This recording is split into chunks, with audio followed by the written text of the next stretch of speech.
Thank you and welcome to the show for today. You are watching Perspectives and I am host Alana McLaughlin.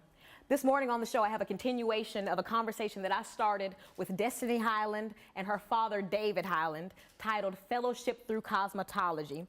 In my 2 episodes with the Highlands and actually a 3rd episode with Davion Highland, I talked to the Highland family about the ways that they fellowship in the Nashville community through their work. I talked about the impact that they seek to have on the clients that they lay hands on, and we talked about the importance of fellowshipping through cosmetology and more.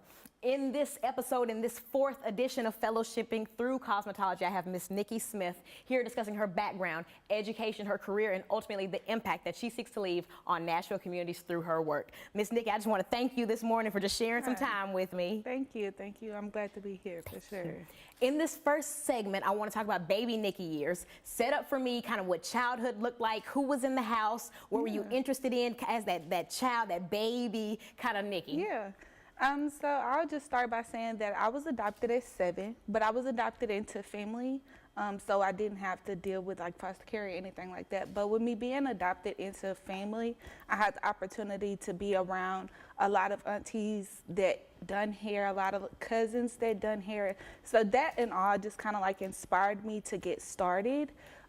When I got about 7, 8 years old, I learned that my mom had arthritis in her hands, and I'm young with this big old poof ball hair, and I got tired of going to school with clacker balls and ponytails while other girls like have braids and they're like expressing themselves through their hair. So I was like, Mom, I can't do this no more. I want to try something different. So I just started like playing around with my hair, started off braiding my own hair, and eventually it just got to the point where my mom seen the creativity that I was bringing out just on myself and was like, hey, you can do my hair.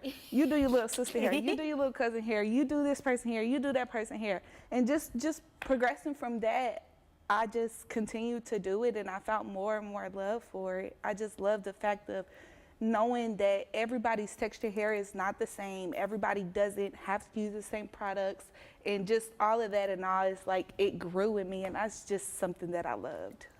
Now, also in that childhood, I know you're experimenting kind of with your hair and with your style. What else were you into? Tell me any hobbies. Were you a sports girl? Were you more a girly girl? So I did a little cheerleading at a younger age. I did a lot of dancing. Me and my sisters had this thing where we had created like a little girls group where we would pick songs and make a choreography out of it, and then we'll sing it. And so I did a lot of that. And I also modeled. So we had these things at church where like every other Sunday we would do like little small fashion shows just to show off like pageant dresses and just church gowns and things of that nature. So just getting a little step of that model scene in there a little bit as a kid is something that I also love doing as well. Heck yeah. Now take me through kind of Nicke in middle school, through high school. I know, and these are the formative years. Yes. This is where it gets weird. Yes. Tell me kind of about your discovering yourself in that era. Tell me any pivotal experiences that you had in that middle and high school era. Yeah. And just kind of take me through that time period. So I could definitely say middle school year was like the year where I experienced a lot of bullying. Being that I'm light skinned, I went to a predominantly black school, John Early. Me too. Yeah, that's crazy. So with me going to John Early, of course, it's predominantly black, and I'm light skinned, and just growing up as a kid, a lot of other kids didn't understand like why I was mixed and I had 2 black parents, or just a lot of questioning here and there. And so it kind of like put me in a position where I wasn't loving myself as much, which is why I started getting real creative with my hair. But outside of that, just learning myself as a person, and just learning like you don't have to look like the next person to be somebody. You don't have to look like the next person to be happy. You don't have to look like the next person to feel loved by the people around you. And that's just something that I eventually grew on up until middle school, where I went through this tremendous phase. I'm dealing with a lot at home. I've always been like an AB student, principal's list, like honor roll. So I was like full invested into school. It's something that I've always loved. But I hit like a breaking point just through all the bullying, all the in-school stuff, out-school stuff. It put a big toll on me. And I wound up getting to the point where I was like, I was finna quit school. I just wanted to give up. I didn't want to go. And my principal, Dr. Stewart, she wound up taking me into her home, and she helped me change my life around. She got my grades back up just with assisting me with a lot of different things as far as tutoring and things of that nature. So I really appreciate her. For sure. And you know what's crazy? You're talking about how she poured into you, and you took that and you go out and you pour into people now. Yes. And we're going to talk about just the impact of those who poured into us and how we kind of give back to our community. And I encourage our viewers to tune into the second segment of Perspectives, where Nicke and I will return to discuss fellowship through cosmetology. Welcome to the second segment of the show for today. For viewers just tuning in, I am host Alana McLaughlin. You are watching Perspectives. This morning on the show, I have Nicke Smith here discussing her background, education, her early life, her career experiences, and ultimately the impact that she seeks to leave on national communities through her work. In our first segment, we set up Miss Nicke's kind of early life. We set up early childhood and what that looked like for her, some of her early interests, and we're coming right back in that late kind of adolescent period, that high school and kind of beyond period of life where Nicke is kind of discovering herself, learning her interests, and ultimately honing in on her craft. We just left off on how you had an administrator in middle school who kind of went that extra step and poured into you. And I want you to take me through life after that. Take me through your transition to high school. Tell me about just still any challenges that you may have faced throughout that period, but overcoming them. And just take me through who Nicke was in high school. Nicke, I'm sorry. You good. So I would say coming into high school, I had the opportunity to attend Pro-Com. And with me attending Pro-Com, they had a lot of different extracurricular activities like cosmetology, music studio, band, just a lot of different entertainment. And that's just because that's what the school was predominantly about. So I had the opportunity to work cosmetology. So I did cosmetology all high school year. And with me having good grades and things of that nature, I was able to double major. So I actually did cosmetology and record label. Ooh. So I done music and cosmetology in high school. And that was just something that I feel like me, amongst others, got to experience on top of being an ambassador. So it was just like I tried to invest myself as much as I could into the school and just being involved with the school to help me to defer from being on the outside and hanging around the wrong people, hanging around the wrong groups, and just making sure that I stayed focused on what it is that I wanted to do in life. I want to take a small moment. I want to shout out Pro-Com High School. Just Yes, awesome. big shouts to them. But I want to talk about specifically, you talked about just those different kind of offerings, cosmetology, ambassadorships.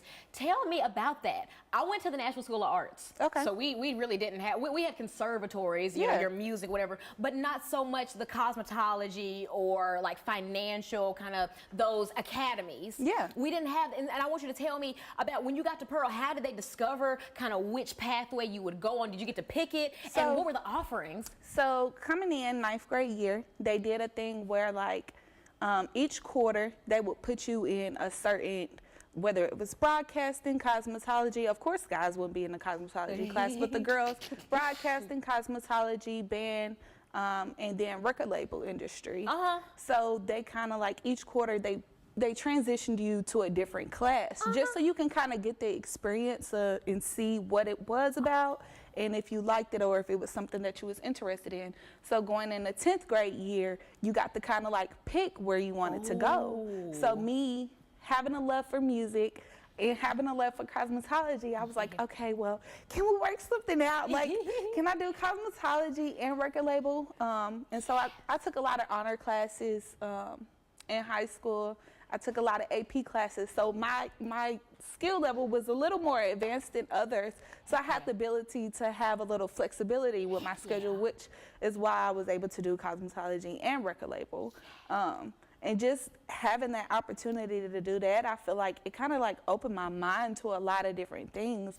And it kind of like set me up for, okay, when I get out of school, if this doesn't work, I can go this route. And if that doesn't work, oh, I can go this route. So it just kind of like opened my mind up to different things and not just staying focused on just one thing. Girl, that is like the best shout out to Pearl ever. Oh my God. I swear, I've heard a lot of downfalls about Pro-Com, being that because of the neighborhood it's in, like, and just the school is not good. I'm sorry, I'm here to say Went there all 4 years. I loved the school. If I could double back and rewind, I would do it all over again. And Pearl produces greatness. I just had Black Wizzle on the show, and he had the same experience. I didn't attend Pearl, but I did band at Pearl for 4 years. And that had a lot to do with kind of my becoming. And so I appreciate the fact that we're able to kind of shift the narrative a little bit and show that this is a good institution where we're doing good stuff. With the ways that Pearl has prepared you for life, tell me about graduating high school. Tell me about like day one, you've walked the stage, you have your diploma. Where'd you go from there? I'm gonna be honest, I was confused coming out of high school. I didn't really know what to do, where to go, who to be around, who to evolve myself around. It was more like okay, you're here, now do what you gotta do. So my first couple of years, 19, 20s, I'm like, kind of everywhere, you know. Like I said, personal family wasn't too good, so I'm like house hopping friend to friend and, you know, getting in relationships and things of that nature. And I eventually got to the point where I realized doing hair was for me. I had run into a lot of situations where I seen hairstyles that I knew that I could recreate, but better, or to the point where these people would understand and know how to go the healthy way when it comes to their hair and just how to improve on their styles. And I eventually got to a point where I started to realize my work was impacting people as a person. They would get up out of my chair and be like, oh my gosh, I feel so much better about myself now. I feel so more in love with myself. I don't know, that and all just gave me the feeling like, yeah, I'm doing something right. Because I remember those days where I didn't feel that love for myself, and I eventually learned to gain it just within self-confidence and being there. Now take me through the licensing process. Did you have to go to school? Did you have to apply? Take me through all that for a girl who's doing hair right now, who's watching this. Well, I would say bounce back to Pearl Cone. With me going to Pearl Cone, I was able to get hours throughout high school. Wow. So I got majority of my hours throughout high school. Wow. So by the time I got out of high school, I had to complete, I think, like 300-400 more hours, which is 1,500 hours to get your cosmetology license. So I'm coming out of high school, only had to do 300-400 more hours, which is like something that you can't beat at all. So coming out of that, getting my extra hours, I was able to get my cosmetology license. And from there, just the renewal stage, just making sure you stay up on it, making sure you stay in your cues, doing what you're supposed to do as a cosmetologist, and just making sure that you're following the proper steps and procedures when it comes to doing hair. Oh my goodness. Yes. Now, and tell me about establishing yourself in that same period. And that's how we're going to kind of end this second segment. Tell me about establishing kind of that client base, that early kind of. So I always have been into doing braids. That's something that I've always had a passion for. So doing hair, that was my main focus. Braids, braids, braids, because I love the naturality of hair. I didn't like wigs. Like, I liked people with their natural state. So doing the braids, I kind of shifted over to locks. And with me doing locks, I seen like, this is a natural style. A lot of people don't know and understand where locks come from. A lot of people call them dreads. And a person like me who does locks is like, that's locks. If you knew the definition behind dreads, if you knew the history behind the whole hair itself, you would know the proper term on how to use it and how to go about it. So just that and all, it kind of like shifted me to do locks, especially with me being partially Black. It's kind of like, okay, let me help educate my culture so that they know and understand these are locks, not dreads. And we're going to pick back up in our final segment about how you became Twisted Up Nicke and how you've kind of like taken your love for locks and ran with it. And I encourage our viewers to tune into the final segment of Perspectives, where Nicke will return to discuss fellowship through cosmetology. Segment of the show for today. For viewers just tuning in, I am host Alana McLaughlin. You are watching Perspectives. This morning on the show, I have Nicke Smith here discussing her background, education, her career, and ultimately fellowship through cosmetology. This is a conversation that I started with the Highland family of Shop Hands Barbershop, where we discuss the importance of fellowshipping, of mentoring, of connecting with clients beyond a service-based level. And we talked about just the impact that they have when they have clients that they're servicing who are kind of in those vulnerable spots and just need to kind of release to somebody, to talk to somebody, to be uplifted by someone. In our first two segments, Nicke set up early life. She talked extensively about her experiences at Pearl Cone Entertainment High School, where she participated in both the record label and cosmetology pathways and the impact that those pathways had on her. In this final segment, we're coming back in to talk about how Nicke has taken her experiences and run with them. We're talking about how she has established herself as a cosmetologist here in town and the impact that she seeks to leave on our community. We're coming right back in. Like, I'm so excited I can barely talk. You just left off beautifully. You left off talking about your interest in locks and just kind of that early fascination. I want you to take me through actually making that your brand, actually like advertising like, hey, I'm this loctician, I'm this stylist, and what life has looked like for the past 7-8 years that you've been doing this. Yes, so I would more so say the name just kind of like came to me out of nowhere. It wasn't nothing that I sat down and I plotted on. It was just like, well, you do locks, you twist up when you do locks. And then, of course, my name is Nicke. So I kind of just like incorporated it together. And I've been using it for 6-7 years now. And I'm just like, it's stuck with me. That defines who I am. It's been multiple situations or encounterments where like I'm out and about and somebody say, hey, you do locks. You the girl that twist up here. You the girl. And I'm like, okay, you don't know my name, but you know I twist up. So we moving in the right direction. But I also wanted to be more so not the world knowing like I just do locks, because I do more than locks. I started off doing braids. My focus is natural hair and getting people to know and understand their natural hair and how their natural hair works. You don't have to always wear wigs. Like, you don't have to always do certain things to your hair. Like, learn to love yourself for yourself as yourself. So just that and all is kind of like how I got into that. Yeah. But still, I want you to take me through the experiences that you've had within this. Take me through kind of learning customer service. I would say a lot of my customer service skills come from me being a part of Pearl Cone Ambassador team. And just that and all, I feel like that really set me up for life. Being a part of an ambassador team, like I was able to learn how to speak in front of hundreds, possibly thousands of people and not be nervous, knowing how to say the proper things in the proper way so that way people understand it, and breaking down certain things to where that they understand that as well. So just that and all, I feel like has kind of set me up.